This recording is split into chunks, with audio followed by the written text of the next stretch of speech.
Good morning, everyone. It's like a few folks are still jumping on. I see a lot of familiar names and faces. Appreciate everyone making time this morning to talk about where things stand in light of yesterday's news that FERC has authorized MVP to go into service. I'm Russell Chisholm. I'm the co-director of the Power Coalition. I've also served in different capacities over the years, Mountain Valley Watch coordinator, and of course, I'm a directly impacted resident along the Mountain Valley Pipeline down here in Newport in Giles County, Virginia. So for context, if any direction that I leave from my home, I have to pass through MVP's blast, incineration, and evacuation zone, whether I'm picking up the mail or going in any direction to pick up groceries or visit a neighbor. Obviously, would prefer we were meeting under different circumstances.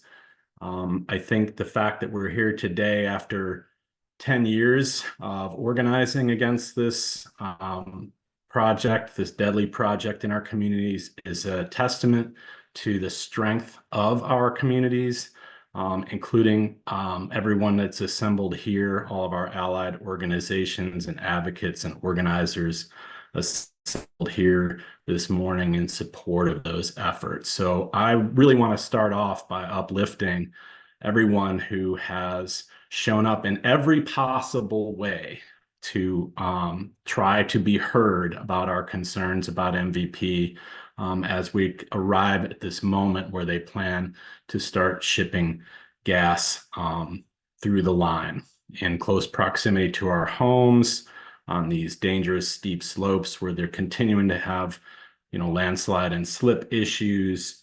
And what those repercussions are for everyone upstream in the fracking fields and everyone downstream where the gas is shipped and eventually burned, overheating our planet. So I don't know how else to express how angry, infuriated, grief-stricken I am in this moment, but I do appreciate folks jumping on and hearing our side of this story. With that, I will pass it over to Autumn.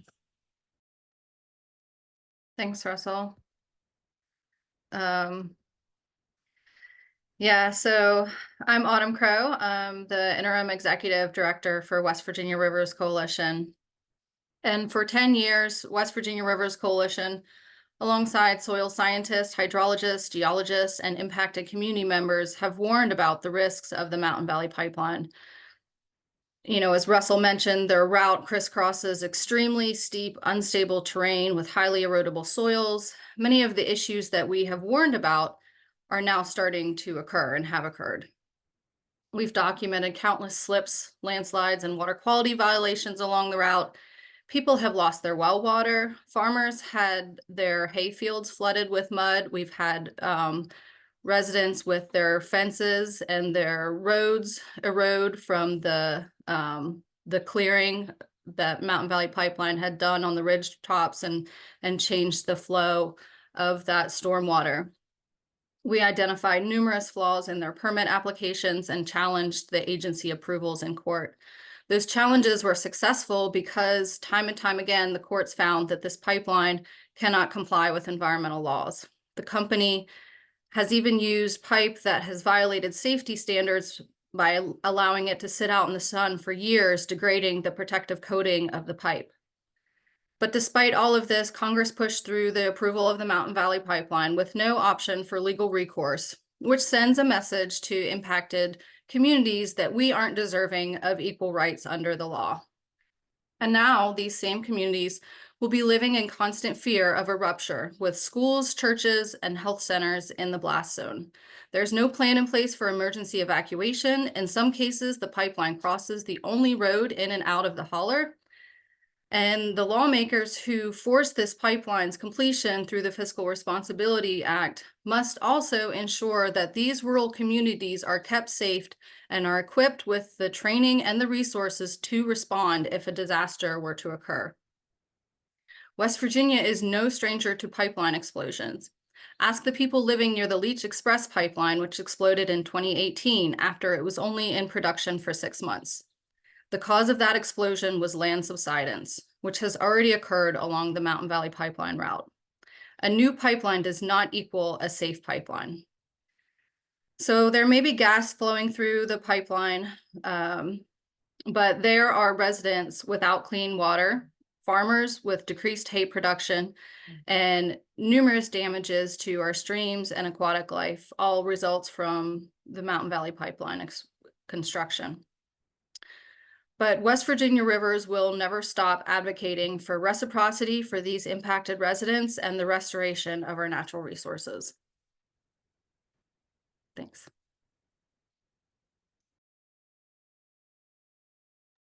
Pass it over to Jason. Alito Sahojifo Yacht Jason Campos Keck, Achatasia, a 7 Directions Sia. So I'm the co-founder of 7 Directions with my wife for the last 7 years or so. We've been representing the historically marginalized population of Indigenous and African American peoples on the pipeline path. I am from Louisiana tribal community, and I am married into the North Carolina tribal community. So I am representing a voice of a lot of citizens, and I don't take it lightly.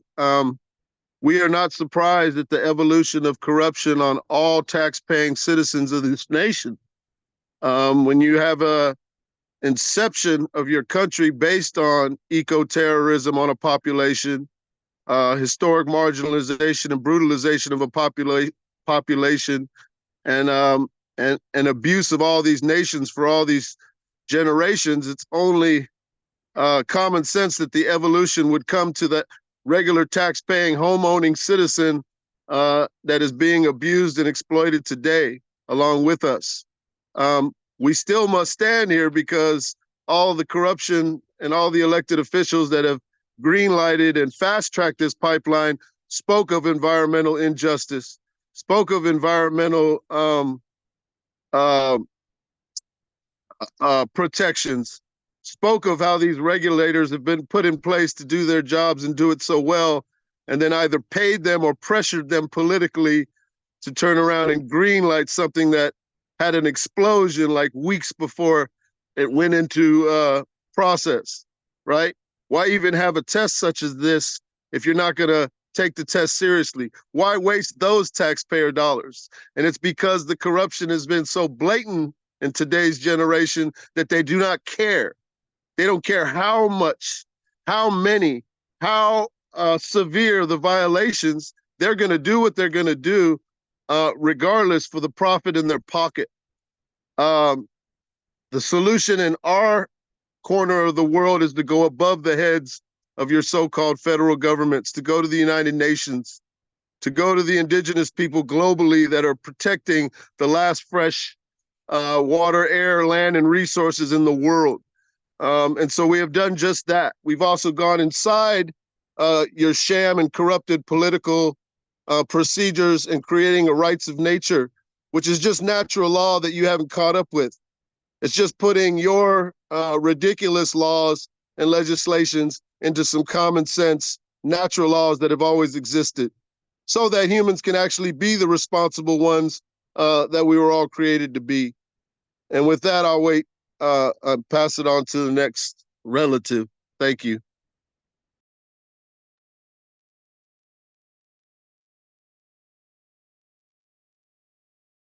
Good morning. My name is Jessica Sims. I'm the Virginia Field Coordinator for Appalachian Voices. Appalachian Voices has been involved in fighting the unnecessary and destructive Mountain Valley Pipeline since 2014.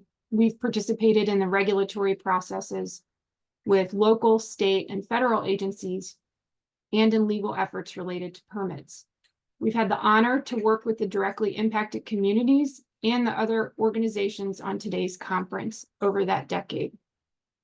Since developers first proposed the ruinous project, their disregard for community and environmental safety has been clear. We know that community members and environmental watchdogs pointed out the flaws in the project at every level, at every hearing, at every regulatory meeting, and those problems with the pipeline remained. Allowing MVP to advance despite all of these hazards, all of these violations, all of these problems, the lack of public information means that the system meant to protect our communities, land, and water failed. Community members are still waiting for answers to vital questions. What are the results of the metallurgical study of the ruptured pipe from May 1st? Is that a material failure that undermines the overall integrity of the project? What conclusions have regulators drawn after reporting dozens of anomalies found during testing?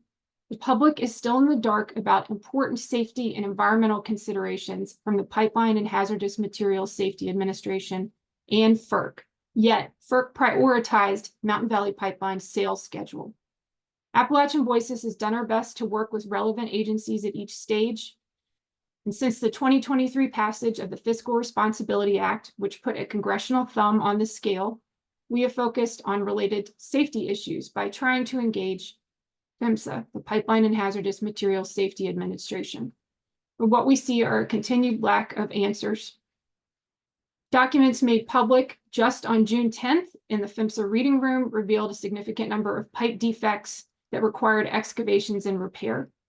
That is based on inspections done only through March and excludes much of the Virginia route. Additionally, the March quarterly report, which was recently released on May 31st, lists 50 anomalies, but no corresponding supplemental information. These reports reinforce the concerns of thousands of residents along the route and the community organizations who raised the alarm against what is a premature approval of MVP's in-service request. More information for the public is needed and has been asked for over and over and over. That includes the schedules for hydrostatic testing, smart pig testing schedules, the certification agreement between PHMSA and the Virginia State Corporation Commission, timely information on where welds were x-rayed, documentation from Mountain Valley Pipeline about the proper installation of a crossover. Questions like, can the tool runs and land movement measures be required for the life of the pipeline? Can extra testing of pipe stress and strain occur around extreme weather events? Can the route be scanned for water content on steep hillsides and areas pinpointed that are especially landslide or earthquake prone to reduce the threats to those areas and the communities in those areas? Could PHMSA help determining a new impact radius and evacuation zone? And what about the recommendations from the third-party group that were part of the consent agreement, KTA Tater? Communities deserve to know all of this information, and they have been asking. They have been their best advocates, and the agencies have failed them. Communities also deserve to know when the project will come into operation. Appalachian Voices will continue to support the communities along the route in any way that we can, including monitoring, advocating for emergency management funding, and holding the company and agencies accountable. Thank you. Thank you so much, Russell, Autumn, Jason, and Jess. My name is Denali. I'm co-director of the Power Coalition, and I'm just here to support on the Q&A portion of this call, which we'll have the next 15 minutes for. We did have some questions submitted by journalists via email, so we'll go to those first. And then if there are other folks who want to ask questions, please just use the raise hand feature and I'll guide us through the additional Q&A. And speakers, please feel free to hop in. It's a pretty small group, so hop in as you feel called to. The first few questions are from Lawrence of the Roanoke Times. The first question is, Mountain Valley has not said exactly when the pipeline will begin to transport natural gas and at what volume. How important is it for the public to know this information?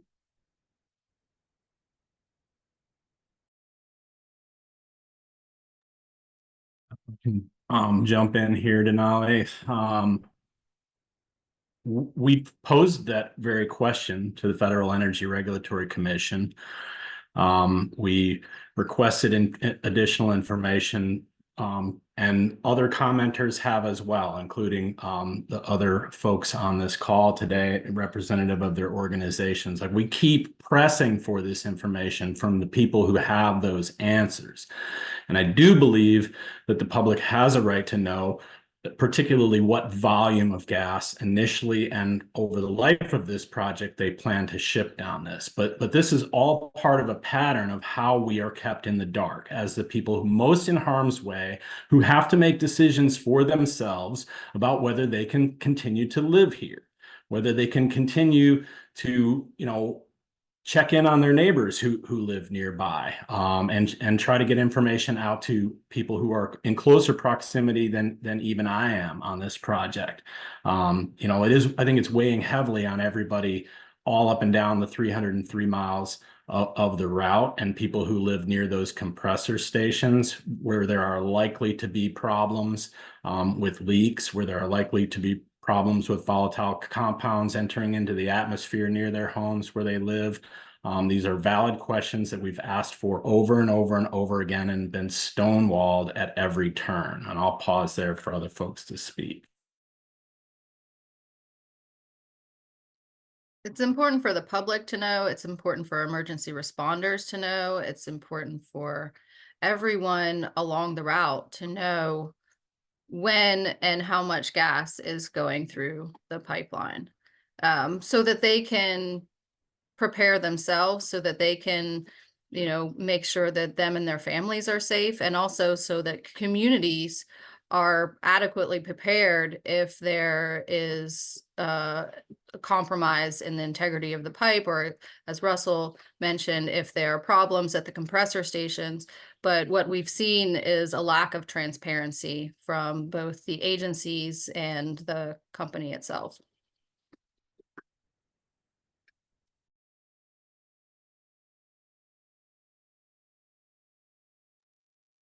I would just add that not knowing is a continuation of the psychological abuse that has been put on communities for the last near decade.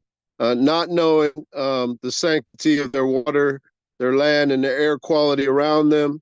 Not knowing the devaluation of their properties and their businesses. Knowing the safety of themselves and families and fellow neighbors. It's just a continued strategy, cycle of abuse.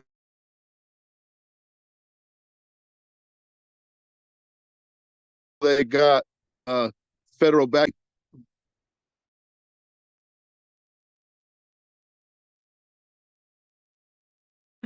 The next question from Lawrence is, I've spoken to one property owner who lives near the pipeline who's considering moving away, at least briefly, when operations start out of fear of an explosion. Have opponents heard that from residents? Yes, we've heard that from residents. We have heard residents not planning family gatherings because they don't want to put their families in harm's way. We've seen lots of the nearby homes go on the market. If they can sell them, and they're probably selling them at a devalued price.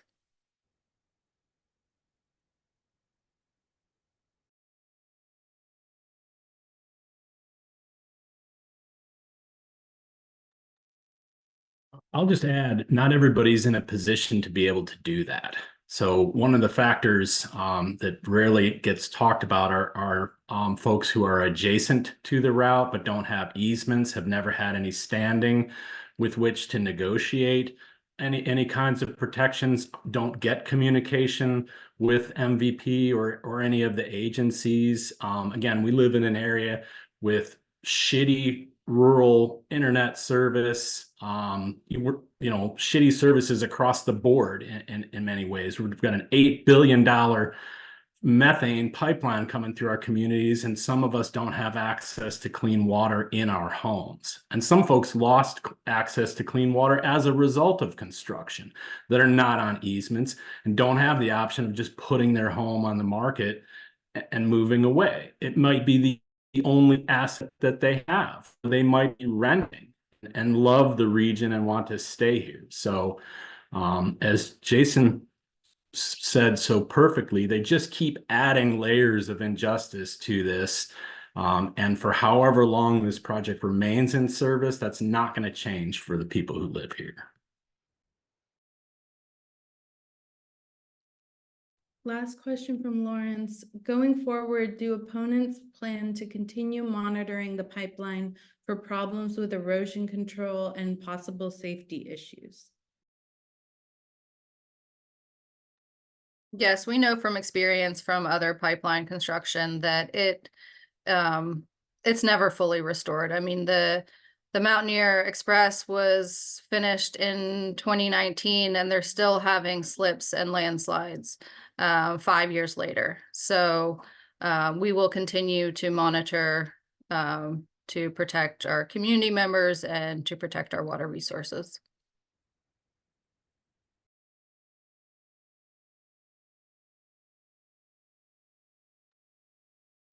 I'll add, Autumn mentioned the Leech Express. The cause of that explosion, I believe, was subsidence, land giving away. That section of pipe that exploded also passed hydrostatic testing, something that MVP keeps repeating in the media, and describing the rupture on Bent Mountain where that pipe failed, where again, we wouldn't know about that if not for the landowners monitoring the creeks around there that noticed something was wrong. And then another landowner, Grace Terry, basically chasing down that truck and capturing that picture so that the world could see in real time what the risks are.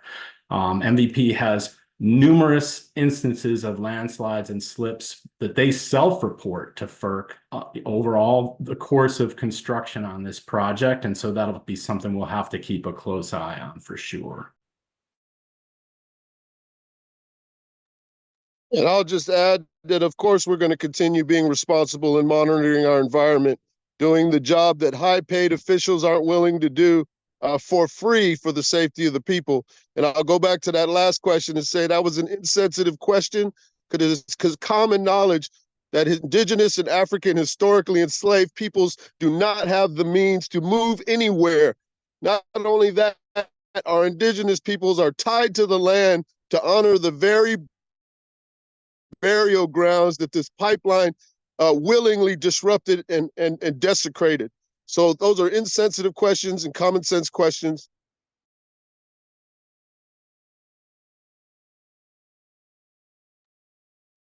The next set of questions are from Mike at the Charleston Gazette, and then I'll go to Carlos. What will be the largest environmental or health risk from the MVP once placed into service, and how will you work to try to mitigate it?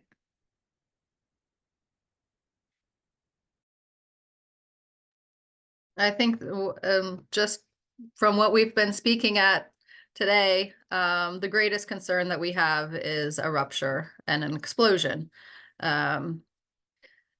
So that's the greatest environmental and health risk. Beyond that, as we mentioned, there are concerns at the compressor stations, the blowdowns where they have to release a large amount of gas to release pressure that emits a lot of toxins into the air. So residents living near those compressor stations are exposed to more air pollutants. That's a health risk. And then obviously the destabilization of the stream banks is going to cause continuous erosion and sedimentation into the thousands of streams that they've crossed. And so how will we mitigate it? There's not much we can do with controlling the amount of gas that's moving through the pipeline, but we can certainly equip residents with handheld monitors to let them know when the air is unsafe to breathe. We would hope that the company would notify nearby residents if there is a blowdown. But given MVP's track record, we don't think that is something that's on the top of their priority list. And then we'll continue to equip volunteers with monitoring our impacted streams.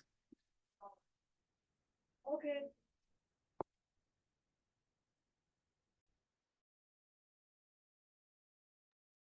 Next question from Mike. Why don't you take comfort in the determinations by FERC and PHMSA that the project is safe for service?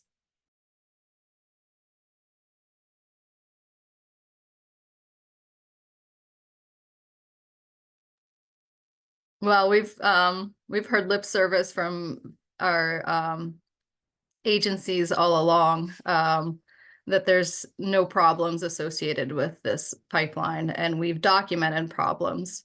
So no more agencies catering to industry is not going to bring any comfort to the residents living along the route.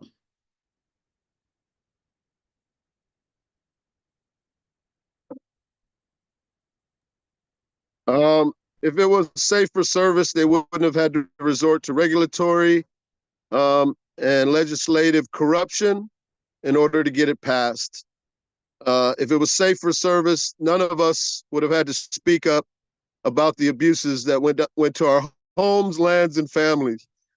If it was safe for service, none of us would have to speak for the endangered animals that will become extinct as a result of this. If it was safe for service, this wouldn't have brought national attention, and we would not be on this phone today. Of course, it's not safe for service. We've already proven the violations. We've got pictures. We've got witness testimony by the hundreds.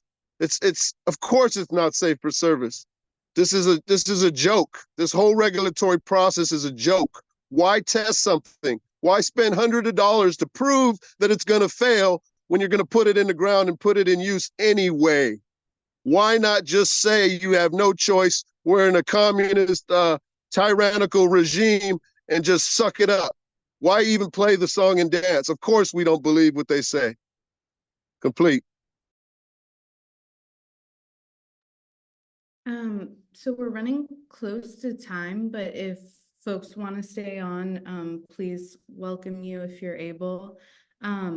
What legal tools do you plan to use to keep MVP in check once the pipeline is placed into service?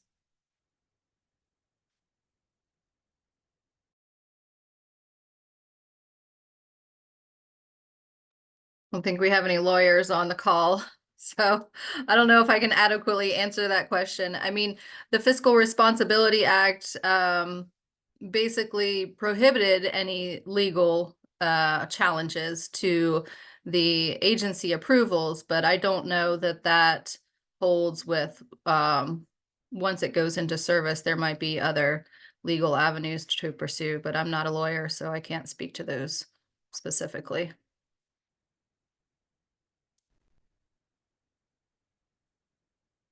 We'll just move on so we can get to Carlos and Charlie after these two questions. What is your response to arguments MVP will be a tax revenue and economic boon for local counties and communities? I'll jump in there, Denali. All those kinds of claims need to be measured against the costs for decades that are going to come from this project. Pumping methane into the atmosphere is overheating our planet, is creating crisis situations in our communities along this route and elsewhere in Southwest Virginia, Southern West Virginia, where we've already experienced devastating floods. When the fires come, we'll be dealing with that. We know the government response will be little, if any, and will leave people behind again, forced out of their homes, forced to rely on each other for basic survival. So whatever claims that they make about economic benefit, those arguments failed years ago, and has put tremendous burden on local services already. So measure those costs against the claims that they're making there, as well as Jason mentioned, loss to local businesses like Doe Creek Farm, has measurable impacts on the business, where the pipeline goes straight through Georgia Haverty's farm, diminished property values, all of those kinds of things. It just doesn't balance out in communities' favor and never will. And I would just add, what good is a tax boom when the people that are facilitating the expenditures of those taxes have already proven corrupt? What good is a tax boom when all those taxes are going to go in people's pockets? They're going to be legislatively stolen from our schools and education like they're doing in North Carolina today. As soon as I leave here, I got to go down to North Raleigh, capital of North Carolina, to call them out on their corrupt stealing of our tax boom that we have already. So who tax boom? We could care less. Save the planet. Do the right thing. Be responsible human beings. Take that money and shove it. And last question from Mike. Has MVP's path to in-service shaken or eroded your faith in the government? Why or why not?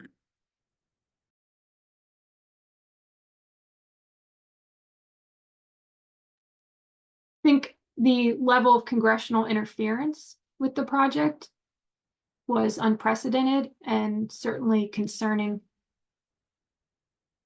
as a reality that could happen again. So we remain deeply disappointed that one pet project was put on an unrelated debt bill and used to pressure members of Congress on a matter they should not have been weighing in on in that way. So that lack of separation of judicial and legislative powers is deeply concerning.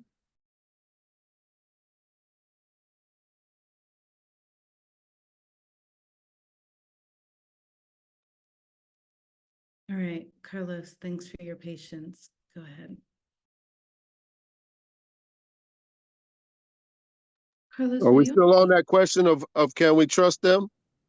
So I'll tell you, the Army Corps of Engineers was given a strategy of killing MVP so that the rest of the country could see that they still have some morals and ethics and still maybe trust in those other projects that claim to be safe across the nation.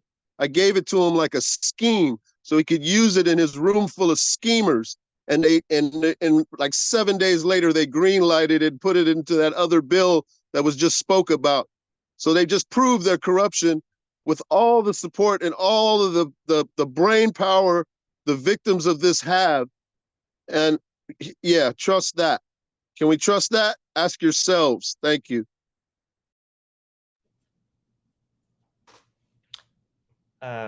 Sorry about that. You think we'd have mute figured out by now.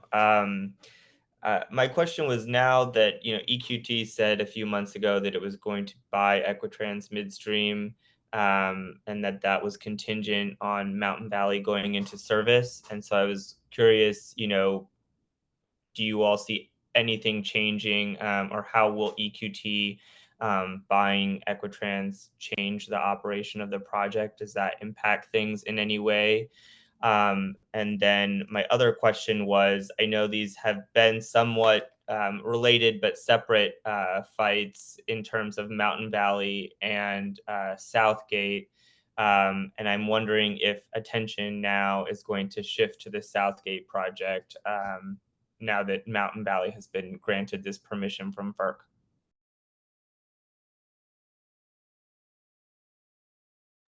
Thanks, Carlos. Let's go with the first question on EQT and Equitrans's merger and how that could impact general things and also the operation of the project.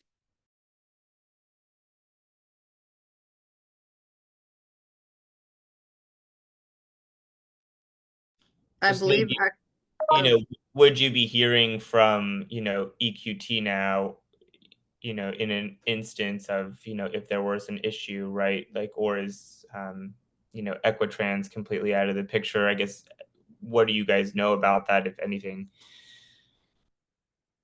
I mean, I can't necessarily speak to the specifics of their business dealings, but I believe that Equitrans originated from EQT. In my mind, it's more of a shell game. And it's all the same company, it's all the same backers of the project. So I don't believe that that really changes anything.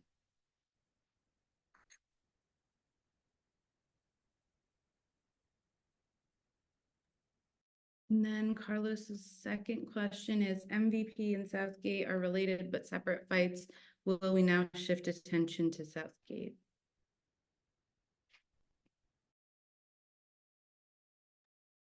Well, I can start by saying I've never viewed them as separate fights. I think they intentionally segmented the project so that they wouldn't face broader opposition. But we have shown up for each other in every way we possibly can to make sure that the public understands the connections between those two projects, that the cascading harms are the same, that the people who pay the price are the same. We defeated the Lambert compressor station on environmental justice grounds, and there again, they reordered the rules to make it harder for us to do that. So, and I'm kind of going to go a little bit back to the question about the merger too.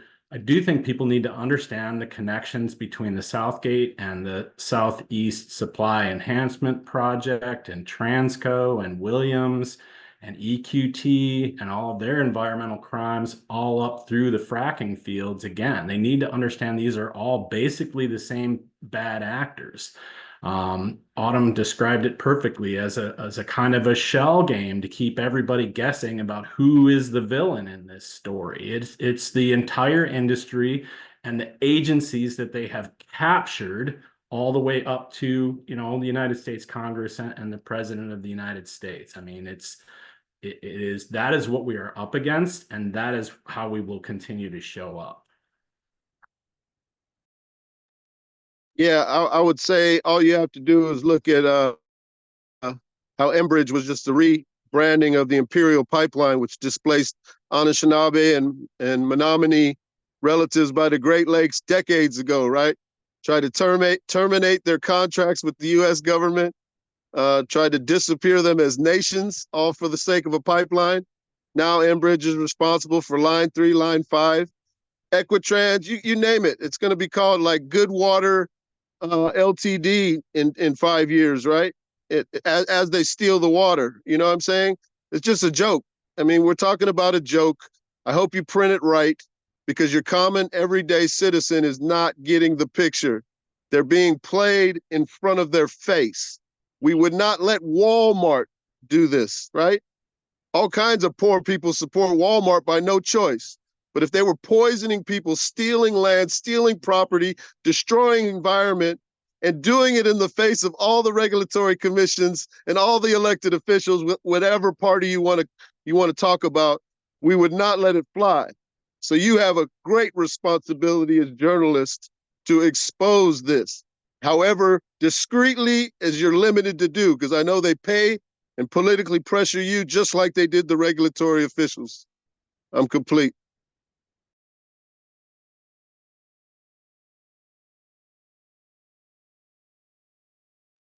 Jess, did you want to add anything? Just to mention and flag again, a reminder that Southgate was no part of the Fiscal Responsibility Act, so those same limitations are not in place, and that currently they have no permits at the state level for the project. Charlie, go ahead. Thanks for your patience. No worries. Thank you guys. I think my questions were answered, but I just wanted to, ask them, I guess, just in case. In terms of the legal tools that might be pursued, DEQ has the ability to issue a stop work order, from what I understand. I guess how likely will that be, acted upon or pursued as an effort against this project? And then kind of how necessary is this project. You talk about the methane release. People are trying to transition to renewable energy, but there's also been some recent reporting on how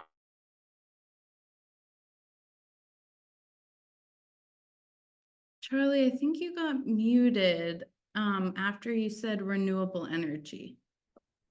Sorry, I was getting a call there. I guess people are trying to transition to renewable energy, but there's also been some recent reporting on how this is beneficial to economic development in the region. So I guess kind of one, the stop work order again, and then how necessary is this project? Thanks, Charlie. Let's go for the stop work order from DEQ. What's the likelihood of that, and will we pursue that? For Virginia DEQ, I think that part of the process would have occurred while construction was more active. Although construction was active up until, Saturday. So we're seeing this, premature permission just days after pipe is finished going in the ground. So we've not seen DEQ proactively pursue anything that would maximize safety in that way, or a proactive step would be my answer for that.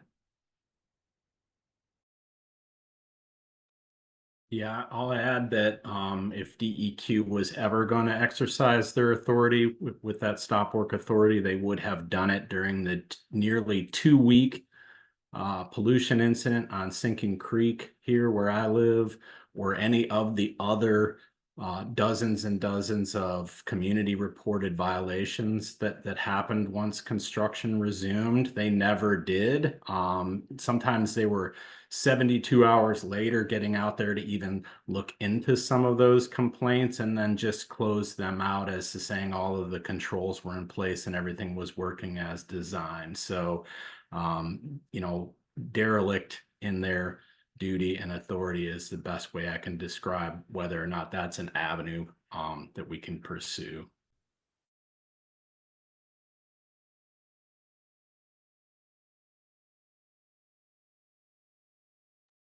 And then second question from Charlie, how necessary is this project given methane emissions that were mentioned, the renewable energy transition, but also recent reporting on the benefits of economic development in the region from MVP?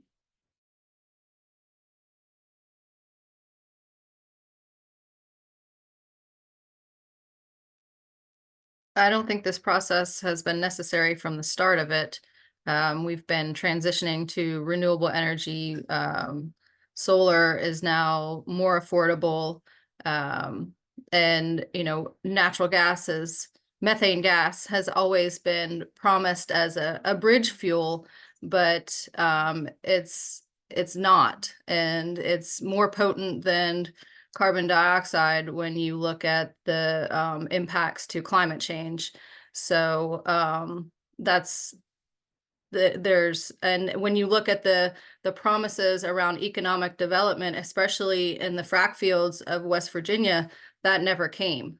And so now they're trying to develop new uses for the methane gas, converting it to hydrogen, ammonia, fertilizer, and this is all a way for them to make more money at the expense of our climate and our natural world. So I think the benefits of economic development is a false promise.